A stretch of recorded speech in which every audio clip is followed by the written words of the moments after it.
திருமிகு கனிமொழி கருணாநிதி அவர்களுடைய இந்த காணொளி தான் சமூக வலைதளங்கள்ல வைரல் ஆயிட்டு இருக்கு. அதாவது ஒரு மேடையில பேசிட்டு இருக்காங்க. பேசும்போதே பக்கத்துல இருக்கக்கூடிய ஒரு மசூதியில இருந்து வாங்கொலி சத்தம் கேக்குது.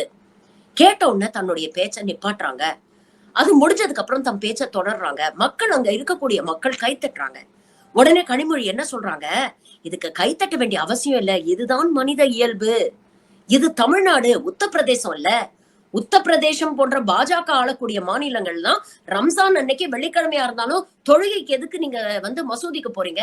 ஏன்னா நாங்க ஹோலி கொண்டாட போறோம் அப்படின்னு உத்தரவிடுவாங்க. ஆனா இது தமிழ்நாடு, இது சமூக நீதி மண்.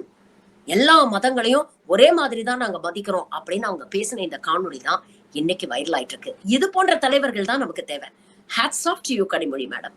ஆட்சி பொறுப்பிற்கு வந்தபொழுது தளபதி அவர்கள் சொன்னார்கள், எனக்கு வாக்களித்தவர்களுக்கும் வாக்களிக்காதவர்களுக்கும் சேர்த்து நடக்கக்கூடிய ஆட்சியாக இந்த ஆட்சி இருக்கும் என்று.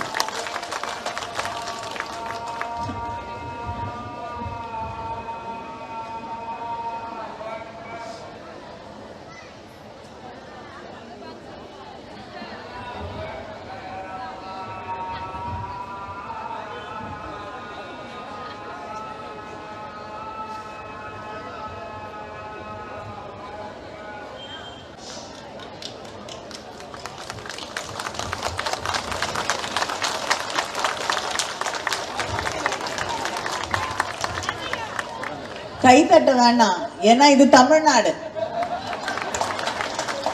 எல்லாரையும் மதிக்கக்கூடிய, எல்லாருடைய நம்பிக்கைகளையும் மதிக்கக்கூடிய நாடு தமிழ்நாடு. இது உத்தரப்பிரதேசமா இருந்தா ரம்ஜான் அன்னைக்கு மசூதிகளை மூடுங்கள் என்று கட்டளையிட்டார்கள். ஆனால் தமிழ்நாட்டிலே எல்லோருக்கும் மரியாதை இருக்கிறது. எல்லோரும் தமிழர்களாய், சகோதரர்களாய், சகோதரிகளாய் வாழத் தெரிந்த மண் இந்த மண்.